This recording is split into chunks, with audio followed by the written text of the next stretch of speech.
Hello everyone, DonTheCrown here, and we have a final update for what I'm calling the Exploding Scourge build. Now, this build focuses around using the skill Scourge here with the Menacing Aspect, and what this does is it turns it kind of into a green aura around us, like so, and this aura continuously applies a poisoning effect. It applies fear, it applies slow, and it's just really quite strong in terms of damage. Now, the reason why this is Exploding Scourge is because we're using Noxious Resonance here, where critical strikes cause your poisoning to burst on an enemy, dealing 100% of the total poisoning instantly to them, and 20% of it to surrounding enemies before removing the poisoning effect from the primary target. Now, this is scaled by 30% of our critical strike damage bonus, and in combat we can get up to 23,000 critical strike damage, so this number does get quite high. So basically, we put a little bit of a poison on an enemy, and we explode it for big damage. And the more enemies that are around, the more damage you're doing. And so, especially with the vortex used to vacuum up groups of enemies, they will just kind of explode and die.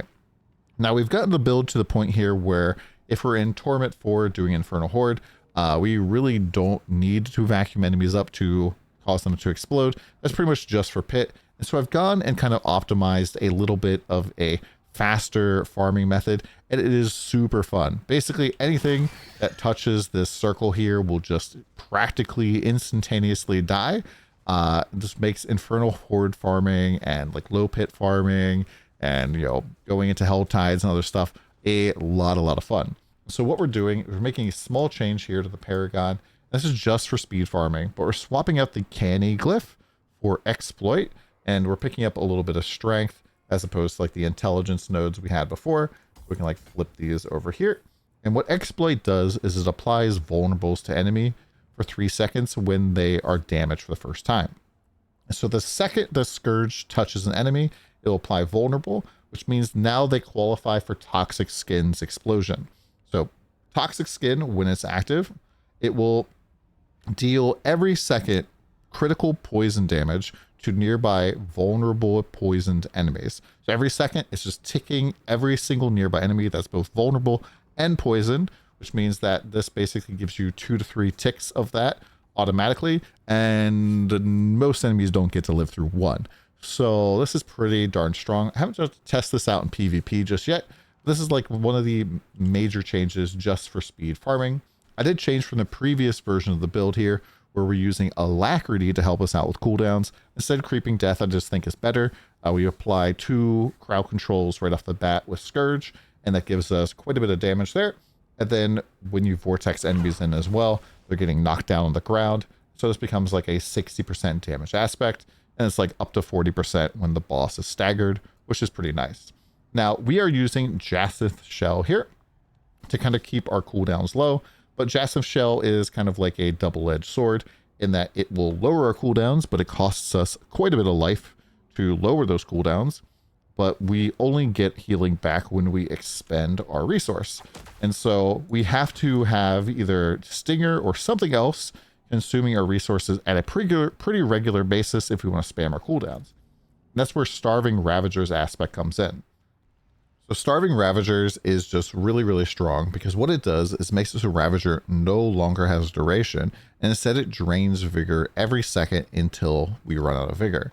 And so our Scourge gives us 60% of our maximum vigor over 6 seconds. And so between the two of them, we kind of have a little bit of a feedback loop. And when the first time I kind of saw this working, my first thought was, salutations, exiles. And if you know, you know. But this is just very powerful because we're able to get our cooldowns back at a pretty fast rate. And even without killing or doing anything, the heals can come by pretty quickly. And if you're going to hit 3 buttons here against like a boss or something, the health does go down pretty fast. But even 2 cooldowns, like if you want to keep Toxic Skin up nonstop, we can see the health is pretty solid for the most part. And you can always just cast a Stinger here. Stinger does heal you for 10% of your maximum life if it strikes a vulnerable enemy, and it's just a very easy way to get more life into the build. But I'm just going to show you an example of what it looks like. Right now we're on a wave 9 out of 10 here. Quick, shout out of all the stuff here. We just have a whole bunch of Hellborns and faster waves. And you pretty much see that we're going to have this giant green aura, and enemies just take one little yellow number and a big white number and they die. And so here we go. Activate all my cooldowns right away, which does cause my health to kind of dip down.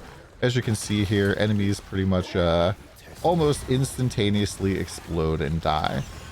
The second that my aura comes in range of them, as long as I'm keeping Toxic Skin active, I don't really need to do much. They will just implode.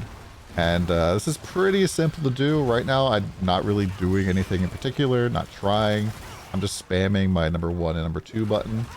And if I have something like a Soul Spire here, I can vortex enemies in. I kind of whiff there.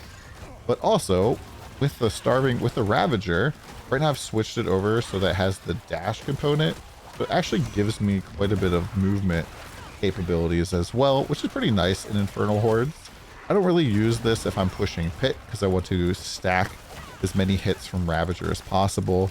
And the moving faster doesn't really, help me kill the boss all that much. And I want to not teleport to the boss sometimes when I'm spamming my core skill. As you can see here, just kind of pops in, absolutely just murders everything.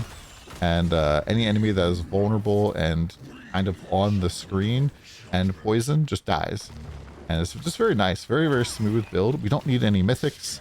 Like I said, this is done Pit 100, and it's just rather fun.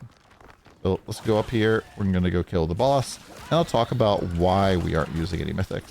It's not just that we don't need any mythics. I don't really think that there's very many, if any, mythics that would be usable for this build. As you can see here, the boss DPS is not that bad. It's no Orange Eagle or anything like that, but not that bad either. All the loot. And let's talk about the gear real quick. I mentioned Jason's Shell, and Jason's Shell really is just the best way to get your cooldowns back. I tested pretty much everything else, Harlequin Crest, Alacrity and stuff. This just gives you way more casts of Scourge, and it makes it so you can use your Vortex pretty regularly, which is important in higher tier pits, because you want to pull all the enemies together. It's a little bit unfortunate that enemies just immediately run from you the second they touch your green circle. And so in pit, that can be a little bit annoying if enemies are all running away and they aren't insta-dying thanks to like exploit or something. So when you just vacuum enemies together, they're going to become feared, slowed, knocked down, and then you just hit them with Stinger, and if your Toxic Skin is active, they will just explode in a pile. Pretty much everything just dies instantaneously. Maybe in like Pit 100, it might be a little bit more, but for the most part, it is pretty darn fast. So Jason's Shell is really important. That's why we don't use something like a Tyrael's Might or a Shroud of False Death. If I could fit Shroud of False Death in, I probably would. This is a very, very strong mythic right now, but this is not something that I think that is going to work in the build. Now for Harlequin Crest, I think that going with Harmony is just hands down better. It pretty much like gives us all the skill tags. Movement speed is really, really nice here. And the little bit of cooldown you get from Harlequin definitely doesn't compete well enough with Jason's Shell, so I don't use that. And then a lot of people ask about Shattered Vow. Shattered Vow I just think is bad. I don't think this is a very good mythic, and it's definitely not a good mythic for us. This just gives you damage to healthy. We're a dot build, so enemies are rarely healthy. Maximum life, attack speed doesn't really help us. Damage over time you would think would be really great. It's not very good for us, mostly because our current weapon gives us a ton of critical strike damage. And it reminds you that every 100 critical strike damage that you get is a 30% multiplier for our explosion. So you want critical strike damage to the moon. You want Scourge poisoning duration, because this makes it so that Scourge now is applying a 317 poisoning or 14 seconds, as opposed to doing 140. So it's basically doubling your damage here, and we don't care how long the duration is, because Noxious Resonance explodes it immediately, and so the duration could be 10 years and it wouldn't matter because we're getting the full value with each explosion. So that's not very good. Some people asked about Nisecum. I don't think this is very good. I think this is like one of the worst mythics that we have in the game at the moment. And then Melted Heart of Selig, I actually thought this was going to be a lot better than it was. but it doesn't really function with Jacinth's shell. So when you take damage, 75% of that is drained as resources, but this, this doesn't work with Jacinth. It will just continuously eat your health, and you only recover, it doesn't like consume your resources unless you're getting directly hit by enemies. So I guess I could see this maybe being useful if you needed to be very, very, very tanky, but you're kind of hurting your damage profile to make that happen.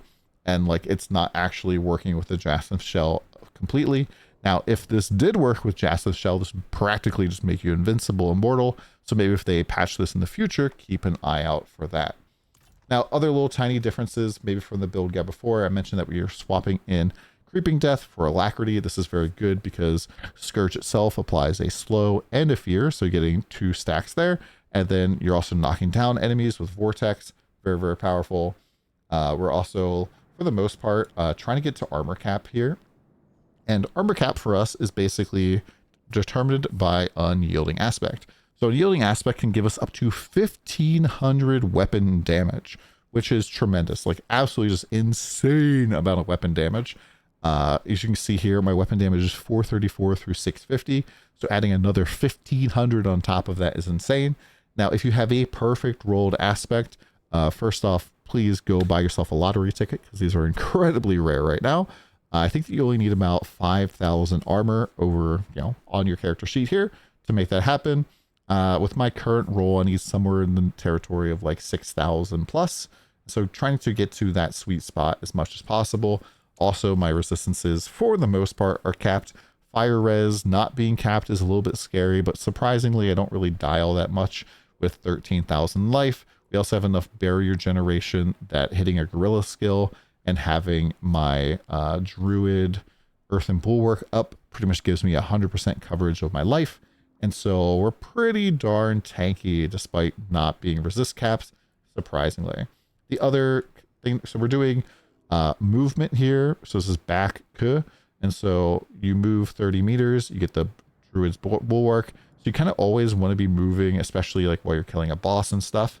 But then the other option here that we're doing is casting a skill with cooldown, giving us +3 ranks to all skills. I did test a whole bunch of stuff here, tried Warcry and some other things.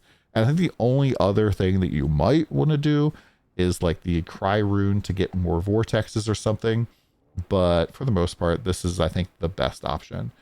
As like I said, we're also, another thing that's pretty important is that if you get Scourge size on your build and you're trying to push like Pit, you also want to make sure that you're getting Vortex size. And typically you want your Vortex size to be bigger than your Scourge size because otherwise it becomes kind of difficult to clump enemies up, which is something that is a little bit annoying for sure. We're also using Interdiction here. My roll is not perfect at all. Getting Resolve stacks does give you a lot of damage right now. They're probably going to fix this either next season or maybe in the mid-season patch, so enjoy it while you can. We're basically turning Resolve into block with Interdiction, and then that's turning into a lot of critical strike damage here. So we can just see that like if we activate Armored Hide here, we're going up to like 16,000 critical strike damage, and that value does get doubled if we have blocked in the last 10 seconds. So it's just quite a bit of damage. For gems and stuff, I am using barrier generation.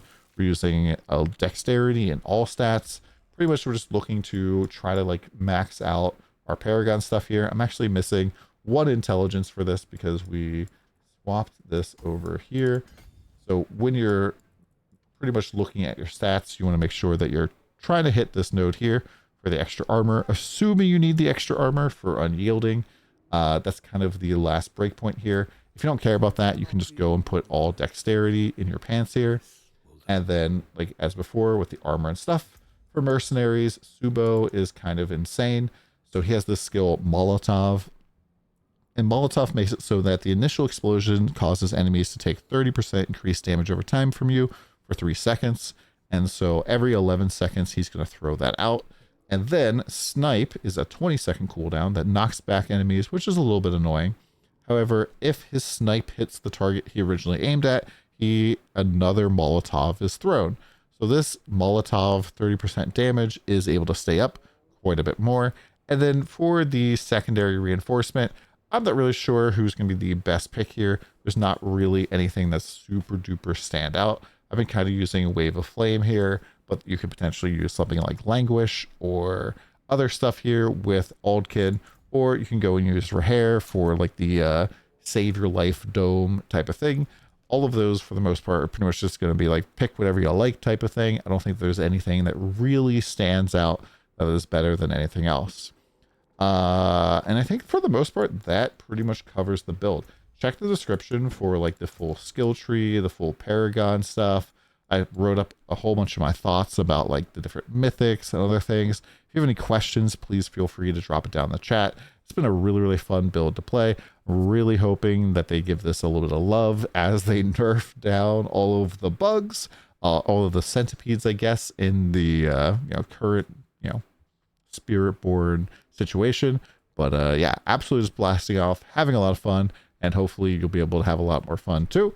One last thing, like I said before, exploit here, you can swap this out to Canny if you're pushing through higher pit tiers. You can just take the strength nodes out and put them into intelligence and stuff, and that's kind of what I recommend. Exploit is just fun for easy content where you're able to explode enemies just based off of the Scourge, applying its poison, and then applying a vulnerable, and then Toxic Skin explodes it. And that's pretty much it. Let me know what you guys think in the comments down below, and we'll see you next time.